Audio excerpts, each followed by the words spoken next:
خلوص احترام صدر کارواں جناب ڈاکٹر تنویر طاہر صاحب سے ملتمس ہوں کہ وہ خطبہ استقبالیہ آ کر پیش کریں. ڈاکٹر تنویر طاہر صاحب، شکریہ. اعوذ باللہ من الشیطان اللعین الرجیم. بسم اللہ الرحمن الرحیم. الحمد للہ رب العالمین والصلاة والسلام علی سید الانبیاء والمرسلین ابی القاسم محمد خاتم النبیین وعلی آلہ واصحابہ والصدیقین. اما بعد فقد قال اللہ تعالی فی کتابہ المبین وهو اصدق الصادقین وقولہ الحق.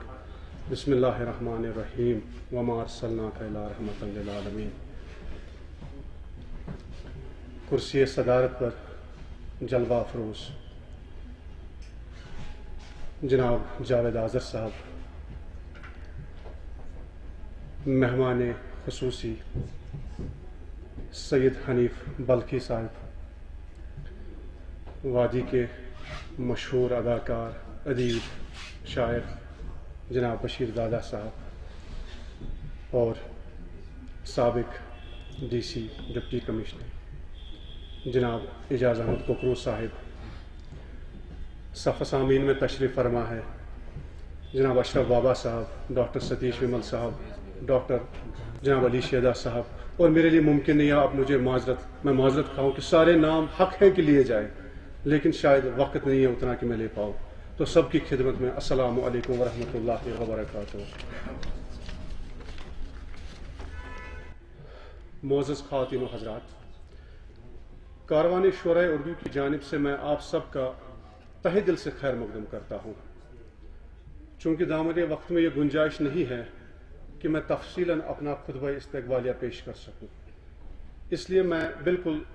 مختصر انداز میں کچھ باتیں آپ کے سامنے رکھوں گا. کاروان کے حوالے سے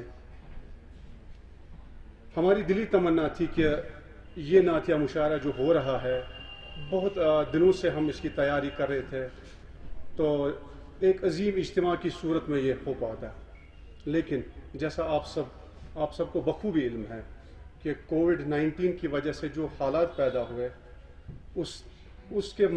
کے پس منظر میں یہ ساری چیزیں پاسبل نہیں ہو پائی، اور ہمیں بھی کچھ پروٹوکولز کا کچھ بہت ساری چیزیں دیکھنی پڑی. بہرحال ہم شکر گزار ہیں جو کنسرنڈ اتھارٹیز ہیں، کسی لیول پر ہمیں الو کیا گیا اس مشاعرے کا اہتمام کرنے کا اور منعقد کرنے کے لیے. بہرحال اس سے پہلے کہ میں تفصیلاً اغراض و مقاصد کی طرف آؤں جو حق بنتا ہے خطبہ استقبالیہ میں ہو، میں جو اراکین کاروان ہیں ان کا ایک مختصر سا تعارف پیش کرنا چاہوں گا، کیونکہ ہم پہلی بار یہ تعارف پیش کر رہے ہیں، اور کچھ عزیز جو ہے ان کا یہ اصرار بھی تھا کہ جناب تھوڑا وہ خد و خال واضح کرے، آپ کا کاروان کا جو ہے اس سے پتہ چل جائے آپ ہیں کون، کیا ہو رہا ہے. تو اسی صدا پر لبیک کرتے ہوئے میں یہاں پر عرض کرنا چاہوں گا کہ صف اول میں جو تشریف فرما ہے پرویز مانوس صاحب، سرپرست اعلیٰ ہے ہمارے کاروان شعراء اردو کے، اور کوئی مبالغہ نہیں ہوگا اگر ہم یہ کہیں کہ یہ کاروان کے روح رواں بھی ہے. تو پرویز مانوس صاحب اور بڑے حسن سلوک اور حسن خوبی کے ساتھ اس مشاعرے کی جو نظامت کے فرائض انجام دے رہے ہیں جناب عارض ارشاد خان صاحب، تو وہ ہمارے جنرل سیکرٹری ہے اس کاروان کے. اور ایک عزیز ہمارے ہیں، برادر اصغر ہے ہمارے، چھوٹے ہیں ہمیں اس کاروان میں، بہت محنت کی ہے انہوں نے اس مشاعرے کے پیچھے، اس ایونٹ کے پیچھے بہت بڑا ہاتھ ہے ان کا.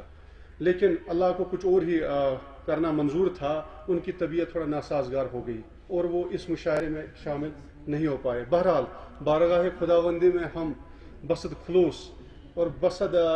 ان کی ساری یہ دعا کرتے ہیں کہ انہیں جلد از جلد شفائے کاملہ عطا فرمائے. تو خواہش کشمیری صاحب ہے ان کا نام. تو اور ہفت روزہ ندائے کشمیر ہمارا جو پہلا مشاعرہ ہوا تھا اس میں بھی بہت ایکٹیولی پارٹیسپیٹ رہے تھے، اور اللہ کا کرم ہے کہ جب بھی ہم ایسے مشاعرے کرتے ہیں اور جو کلام پیش ہوتا ہے ان مشاعروں میں بالکل خلوص کے ساتھ، ہمارے جو میڈیا اینڈ پبلسٹی سیکرٹری ہیں، جو ندائے کشمیر کے ایڈیٹر بھی ہیں، محترم مہراج الدین فراز صاحب، ہماری خوش قسمت ہے کہ آپ ہمارے درمیان صف اول میں تشریف فرما ہے، تو بالکل وہ حوصلہ افزائی ہوتی رہتی ہے، اور ایک ٹرینڈ بن گیا ہے اب جو ہمارے لوکل شاعر ہیں یہاں کے نئے ابھرتے ہوئے آوازیں ہیں جن کو بہت وہ اسٹرگل کرنی پڑتی تھی، اب ان کو آرام سے پلیٹ فارم مل جاتا ہے، وہ بالکل آرام سے، اور ان کا تو یہ دعویٰ ہے کہ جو لکھتا ہے وہ میرے پیپر پہ وہ سینڈ کرے مجھے اپنا کلام، اگر معیاری ہوا تو ہم چھاپ دیں گے، اگر کچھ کمی پیشی ہوئی تو مطلع کر دیں گے کہ اس میں امپرومنٹ کی گنجائش ہے، آپ تھوڑا اس میں ترمیم کریں۔ بہرحال ہم آپ کے خادم ہی یہاں پر کھڑے ہیں۔ معراج الدین فراز صاحب، ہمارے لیے خوش قسمتی ہے کہ آپ ہمارے درمیان، اور میں ناچیز آپ کا ایک ادنا خادم ہوں۔ حق یہ ہے کہ یہاں پر وہ منصبی جو امتیازات ہیں وہ ہے نہیں ہمارے درمیان، سارے مزدور بن کر ہی کام کرتے ہیں۔ بڑا بھی حفظ مرا وہ کچھ چیزیں ہوتی ہیں، آرگنائزیشن، رجسٹریشن، باقی چیز، اس اعتبار سے آپ کو کوئی نہ کوئی منصب تھمانا ہی پڑتا ہے، تو میں فارملٹی کے اعتبار تک ہی یہ تسلیم کرتا ہوں کہ میں صدر ہوں، باقی میں سب کا خادم ہوں اور میں اسی میں خوش ہوں۔ اب آپ کی حوصلہ افزائی کے لیے شکریہ، بالکل بر وقت آپ نے حوصلہ افزائی کی ہماری۔ اب جہاں تک اغراض و مقاصد کی بات ہے تو کاروان کا اولین مقصد باصلاحیت اردو شعراء کو ایک مؤثر پلیٹ فارم مہیا کرنا ہے، یہ ہمارا اولین موٹو جو ہے، ہدف جو ہے۔ صاحبان علم و نظر سے یہ بات بالکل بھی مخفی نہیں کہ ریاست جموں کشمیر میں شعراء کی کوئی کمی نہیں، مگر المیہ یہ ہے کہ ایک فعال اور منظم پلیٹ فارم نہ ہونے کی وجہ سے صلاحیتیں محض صلاحیتوں کی حد تک ہی محدود ہو کر رہ جاتی ہے، ورنہ تاریخ گواہ ہے کہ اس سرزمین علم و ہنر نے رشک میر و غالب، میں رشک میر و غالب بالکل کانشیسلی یہ ورڈ استعمال کر رہا ہوں، یہ فریز استعمال کر رہا ہوں، رشک میر و غالب یعنی حضرت غنی کشمیری رحمۃ اللہ علیہ جیسا شاعر پیدا کیا ہے، جس پر میر کو بھی فخر ہے، جس کے اشعار کو کسی طریقے سے ترجمے میں غالب بھی بیان کرتے ہیں اپنی اردو شاعری میں، تو فخر ہے ہمیں، ہم اسی سرزمین سے وابستہ ہے۔ اور ماضی قریب کی اگر بات کی جائے تو میر غلام رسول نازکی صاحب، شہزور کشمیری، رسا جاودانی، حکیم منظور صاحب، ڈاکٹر فرید پربتی، بہت سارے سخنور ہیں جو اس سرزمین عالمی ادب کو دیے ہیں، لیکن اب حق کا تقاضا یہ ہے کہ ایسا بھی نہ ہو کہ ہم یہ دعویٰ کرنے طفل مکتب ہو کر کوئی بڑا دعویٰ ہم کر جائے، کیونکہ اساتذہ بیٹھے ہیں، اور میں ساتھ ساتھ اب اس حقیقت کا اعتراف بھی کرتا چلوں کہ کچھ اخبارات اور رسائل کا رول اردو ادب کے حوالے سے عموماً اور اردو شاعری کے حوالے سے خصوصاً بہت ہی مثبت اور شاندار رہا ہے، اور ان میں اگر کوئی سر فہرست نام گنا جائے تو کشمیر عظمیٰ کی بات کی جا سکتی ہے، تعمیل ارشاد کی بات کی جا سکتی ہے،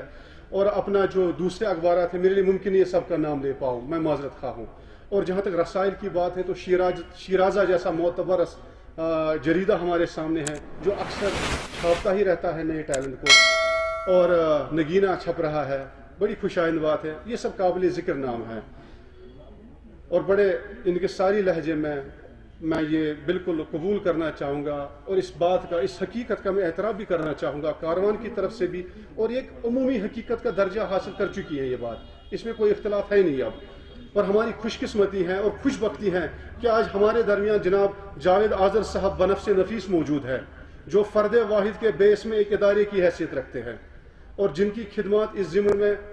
اظہر من الشمس ہیں، بس اتنا ہی میں کہہ سکتا ہوں۔ اور بقول اقبال رحمۃ اللہ علیہ، ذرا نم ہو تو یہ مٹی بہت زرخیز ہے ساقی، اور کاروان شعراء اردو کا جو مقصد ہے وہ یہی ہے کہ اس ادبی نمی کو پیش کیا جائے،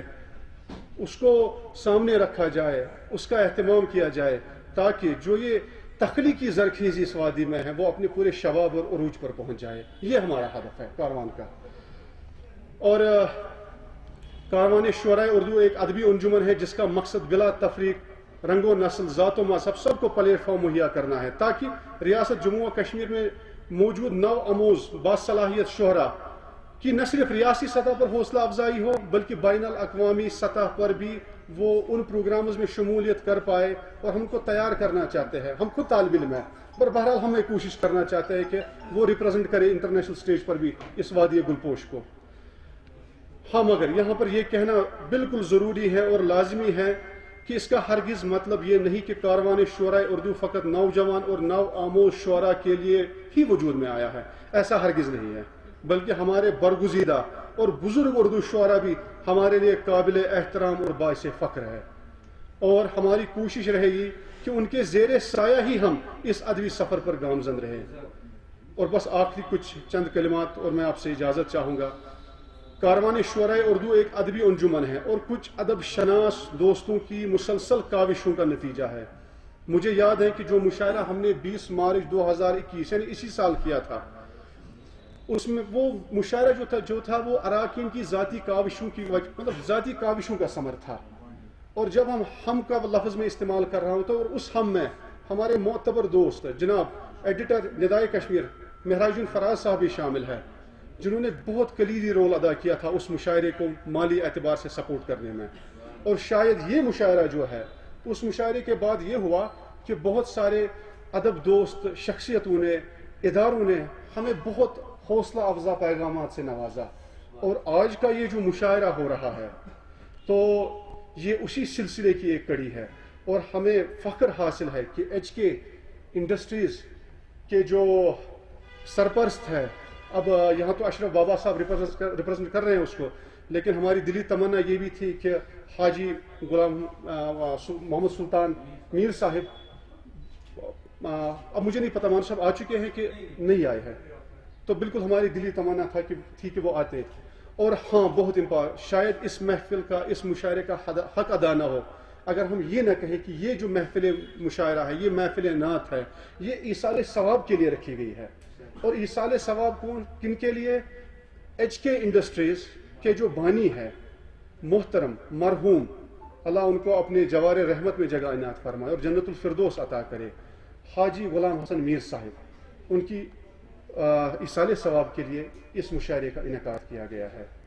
تو بس میں زیادہ وقت نہ لیتے ہوئے جناب حضرت مجروح سلطان پوری کے اس شعر کے ساتھ آپ سے رخصت چاہوں گا. میں اکیلا ہی چلا تھا جانب منزل، مگر لوگ ساتھ آتے گئے اور کارواں بنتا گیا. ذرا نوازی آپ کی.